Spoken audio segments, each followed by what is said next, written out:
Bueno chicos, en este primer video vamos a ver las reformas borbónicas. ¿Qué son las reformas borbónicas y por qué se llaman así? Bueno, en la segunda mitad del siglo XVIII, el caballero que aparece en la foto es Carlos III, perteneciente a la casta borbónica, encara el proyecto de reorganizar el sistema económico. Esto con el fin de mejorar la situación española. ¿Cuáles eran los objetivos de las reformas? En primera medida, recuperar la hegemonía mundial de España. La hegemonía de España había caído mucho frente a los otros países, sobre todo frente a Inglaterra. Inglaterra tenía un poderío naval muy grande y quien controlaba el mar en ese tiempo, controlaba el mercado y controlaba la economía. En segundo término era optimizar las ganancias derivadas de las colonias.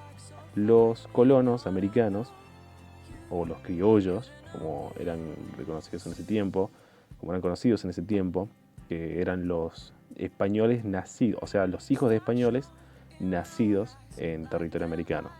Bueno, los criollos de ese tiempo tenían grandes riquezas. Esto suponía también un gran poder a la hora de tomar decisiones. Y bueno, los Borbones no lo vieron con buenos ojos que los criollos tuvieran tanto poder. Entonces también buscaron someter un poco a los criollos y de paso extraer riquezas para las arcas españolas. En tercer lugar, se buscaba consolidar el poder del rey. ¿Qué significa esto? Como ya le habías dicho, como yo ya les había dicho, ellos venían de las guerras de sucesión. Y bueno, los Borbones toman el poder tras la guerra de sucesión porque se enfrentan con los Habsburgos. Bueno, los Borbones toman el poder y buscan que se acepte su poder. En cuarto lugar, bueno, mejorar la administración colonial e incrementar las recaudaciones. Todo esto para mejorar la economía española. Ahora vamos a abordar las reformas en sí. Principalmente la reforma territorial.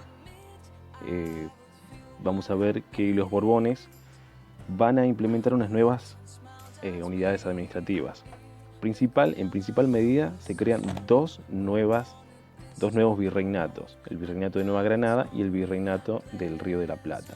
El Virreinato del Río de la Plata se crea en 1776 y esto provoca en los habitantes del Virreinato del Perú, digamos, un descontento. ¿Por qué?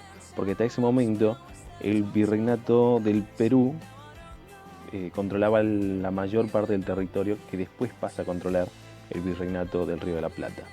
El Virreinato del Río de la Plata contiene a Buenos Aires y Buenos Aires va a controlar los puertos. Entonces la salida de mercaderías ya no iban a pasar por Perú, o sea, las riquezas de esos puertos ya no iban a llegar al Virreinato del Perú, sino que se iban a quedar en el Virreinato del Río de la Plata.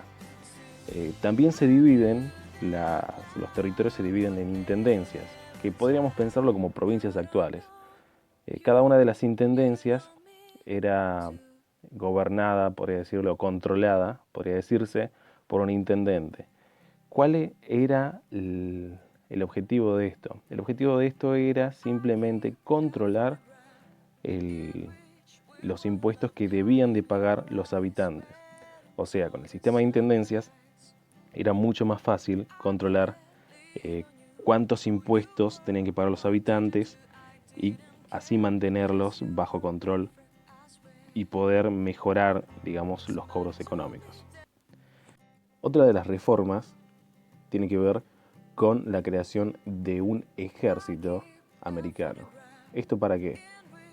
Esto para defender el territorio y evitar la invasión de otras potencias, como por ejemplo la corona portuguesa. La corona portuguesa ocupaba lo que es esta zona de Brasil y tendían a acaparar más zona de la corona española. Por lo tanto, la creación de un ejército ayudaba a la defensa de los territorios y el principal